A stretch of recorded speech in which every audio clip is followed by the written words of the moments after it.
Hello student, आज हम देखेंगे इलेक्ट्रिसिटी। लेकिन इलेक्ट्रिसिटी समझने के लिए हमको एटम का स्ट्रक्चर सीखना बहुत जरूरी है, क्योंकि जो हमने लास्ट ईयर में 9th क्लास में हमने पढ़ा है। फिर भी हम यहाँ पे देखेंगे कि एटॉमिक स्ट्रक्चर क्या होता है। एटॉमिक स्ट्रक्चर आपको पता है कि एटम जो है इट इज कंपोज्ड ऑफ 3 सब atomic particle, that is called, हम यहाँ पे लिखेंगे पेन। ये वर्ड याद रखेंगे ताकि एक याद रखने के लिए हमें आसान है। तो P for positive charge proton, E for negative charge electron and N for neutral charge neutron. ठीक है, ये 3 चार्ज होते हैं, उसमें एक न्यूक्लियस होता है। ओके, तो proton and neutrons are present in the nucleus, then atom has orbit, and in this orbit electrons are present and revolve around the nucleus. Okay, another thing हमको एक पता है कि number of proton and number of electrons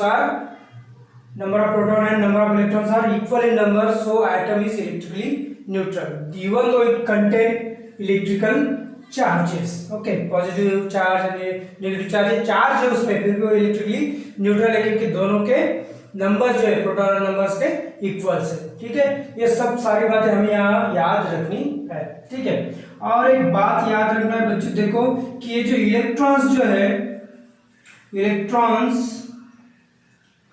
electrons are bound in their orbit by the attraction of proton.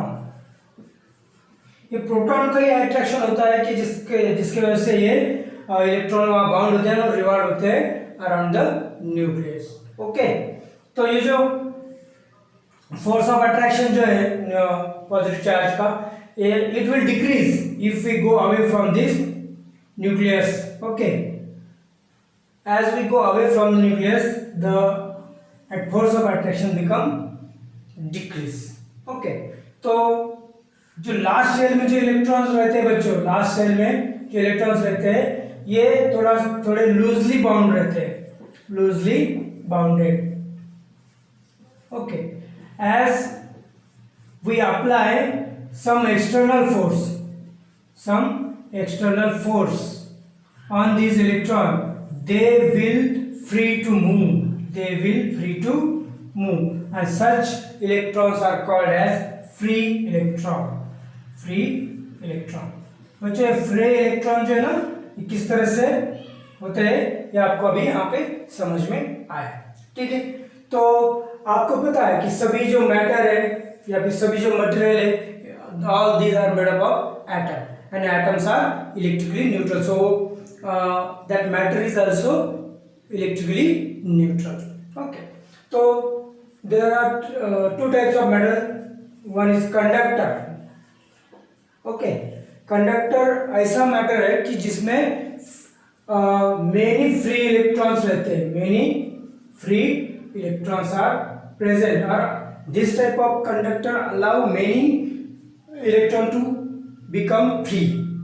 Okay, and second रहता है insulator. The matter in which few electrons are free to move from one atom to another atom. तो इस तरह ये free electron जो है वो एक, मतलब अगर फ्री हो गया, उसको कोई हमने अगर एक्सटर्नल फोर्स लगाया तो एक एटम से दूसरे एटम में चले जाते हैं, तो फ्री होते हैं। तो इसी से बनती है स्टैटिक इलेक्ट्रिसिटी। तो स्टैटिक इलेक्ट्रिसिटी में क्या होता है, अगर कोई मैटर है या फिर मटेरियल है, matter is rubbing against one another, then static electricity is produced. देखो बच्चों, यहाँ पे हम कंसीडर करेंगे 2 बॉडीज है, बराबर है। जैसा हमने सीखा उसमें जो नंबर ऑफ प्रोटॉन जितने होंगे उतने ही नंबर ऑफ इलेक्ट्रॉन्स भी होंगे। और अनदर बॉडी है सेम, जितने प्रोटॉन्स उतने इलेक्ट्रॉन। जैसे हम एक दूसरे पे रब करेंगे तो यहाँ पे चार्ज क्या हो जाएंगे, फ्री हो जाएंगे और मूव हो जाएंगे एक बॉडी से दूसरे बॉडी में। ठीक है, तो अगर इसमें से इलेक्ट्रॉन चार्ज चले गए तो समझ लेना ये पॉजिटिव है, और इसमें इलेक्ट्रॉन्स आ गए तो ये है निगेटिव चार्ज बॉडी, ये पॉजिटिव चार्ज बॉडी, ये निगेटिव चार्ज बॉडी। ओके ठीक है, तो जैसे ये, तो इसमें समझो पॉजिटिव चार्ज आ गया और इसमें कुछ नेगेटिव चार्ज आ गए। हम नेगेटिव चार्ज इस साइड लिखेंगे और ये पॉजिटिव चार्ज, ये तो इससे बाउंड है, लेकिन ये बाउंड नहीं, जो बाउंड नहीं है तो वो एक दूसरे को अट्रैक्ट करेंगे। तो इसी तरह से ये अट्रैक्ट करेंगे तो यहाँ पे स्टैटिक इलेक्ट्रिसिटी प्रोड्यूस होती है।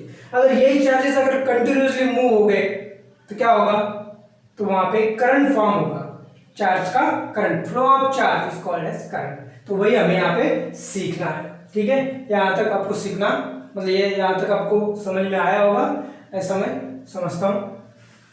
चलो फिर आगे देखते हैं करंट क्या चीज है, इलेक्ट्रिक करंट। देखो बच्चों, तो ये जो इलेक्ट्रिक करंट है ये हम इसको ऐसे भी डिफाइन कर सकते हैं जैसे कि flow of charges through a conductor is called as electric current.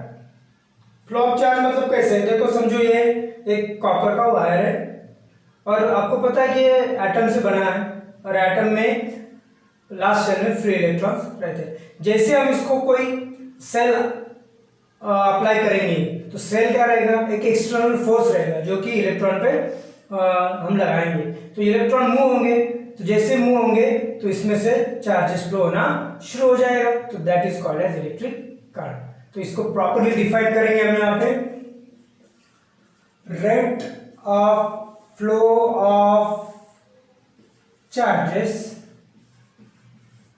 Through a conductor, through cross section conductor लिखेंगे, cross section of a conductor is called electric current, is called electric current। इस तरह से इसको हम define करेंगे। देखो बच्चों, अगर ये जो डिफाइन किया है उसी के ऊपर से हमें बनाना है उसका फॉर्मूला। ठीक है, तो current is the rate of flow of charges, तो रेट है मतलब इसमें टाइम तो आएगा। तो देखो बच्चों, ये जो आई जो है यहाँ पे ये सिंबल है करंट का, क्यू ये सिंबल है टाइम चार्ज का, और टी ये सिंबल है टाइम का, ये आपको पता है। तो ये सिंबल भी हमें यहाँ याद रखना है। अनदर एक क्वेश्चन आता है बच्चों की डिफाइन यूनिट ऑफ करंट। ठीक है, तो ये करंट है, तो करंट का यूनिट हमें पता होना चाहिए। करंट का यूनिट है एम्पियर, जो कि एक फ्रेंच साइंटिस्ट थे एंड्रयू मरे एम्पियर, उनके ऑनर पे ये करंट का सिंबल, करंट का यूनिट का नाम दिया गया है एम्पियर, और उसका सिंबल है ए। ठीक है, तो इसको हमें डिफाइन करना है, unit of current, unit of current. तो इसको किस तरह से डिफाइन करेंगे, ओके। जो फार्मूला है वही यहाँ लिखना है, लेकिन उसके सिंबल की जगह हमें उसके यूनिट लिखने हैं। 1 ampere is equal to 1 coulomb, मतलब यहाँ हमें ये पता होना चाहिए कि ये जो कूलम चार्ज जो है, चार्ज का सिंबल है, चार्ज का यूनिट है कूलम, कूलम जिसका सिंबल है C। ओके, तो 1 ampere is equal to 1 coulomb upon 1 second. Okay, तो इसी को, ये जो हमने लिखा है इसी को हम डिफाइन करेंगे, इसी के ऊपर से ये 1 एम्पियर को हम यहाँ पे डिफाइन करेंगे। यूनिट ऑफ करंट मतलब 1 एम्पियर। ओके, तो 1 एम्पियर, तो flow of when 1 coulomb charge flow through a conductor for 1 second, for 1 second, 1 second, it is called as 1 ampere. तो इसको इस तरह से डिफाइन भी हम कर सकते हैं, ठीक है बच्चों। और आगे देखेंगे कि करंट को मेजर कैसे करेंगे। तो जब करंट हमें मेजर करना है तो हम एक डिवाइस यूज करेंगे, उस डिवाइस का नाम है डिवाइस फॉर मेजरिंग करंट, उसका नाम है एम्पियर। उसका नाम क्या है, सॉरी एमीटर, उसका नाम है एमीटर, जो कि करंट मेजर करेगी, ठीक है। तो ये जो एमीटर है इसको लो रेजिस्टेंस रहता है, ये याद रखना है, ताकि इसको करंट मेजर करना है, इसलिए इसका करंट को रजिस्ट नहीं करेगा ये एमीटर। और उसको प्लेस कहाँ करना है, उसका प्लेस कहाँ होगा, तो उसको प्लेस करना है in the series, in circuit. कोई भी अगर सर्किट हम ये बनाएंगे तो उस सर्किट में एमीटर को हम कहाँ लगाएंगे, सीरीज में लगाएंगे, ठीक है। तो एमीटर है जो कि करंट मेजर करेगा, उसको लो रेजिस्टेंस रहेगा और उसको हम सीरीज में ये करेंगे, ओके। अनदर थिंग है कि अगर समझो करंट हमको लो क्वांटिटी में मेजर करना है, लो क्वांटिटी में अगर मेजर करना है करंट, तो याद रखना 1 milli ampere is equal to 10⁻³ ampere and 1 micro ampere is equal to 10⁻⁶ ampere. ये दो चीजें याद रखना है ताकि जब कोई कभी कन्वर्जन करने का टाइम आए तो ये हमें आसान जाता है, ठीक है। और लास्ट एक पॉइंट है कि जो ये हम पढ़ेंगे वो है सर्किट डायग्राम। सर्किट डायग्राम क्या होता है, सर्किट डायग्राम, तो इसको इस तरह से डिफाइन करेंगे बच्चों, continuous and closed path of electric current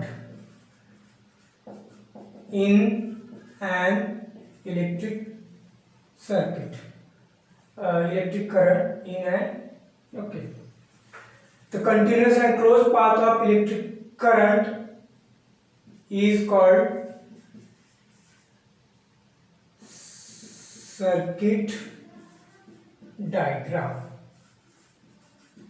तो कैसा पाथ होना चाहिए, ये पाथ है इलेक्ट्रिक करंट का जो कि क्लोज है एंड कंटिन्यूस है, क्लोज भी है। तो ड्रॉ करते समय देखो यहाँ पे हम दिखाएंगे, एक बैटरी है या सॉरी एक सेल है, तो number of cell is called as battery. Then ammeter है जो अभी आप भी यहाँ देखा कि जिसको हमें सीरीज में लगाना है और वो करंट मेजर करेगा। देन सर्किट में एक बल्ब दिखाएंगे और यहाँ पे एक की जो कि सर्किट को क्लोज और ओपन करेगी। तो इस तरह से हम सर्किट डायग्राम और उसकी डेफिनेशन भी यहाँ पे देखिए, ठीक है। तो ये सब याद रखना बच्चों, देखने के लिए थैंक यू।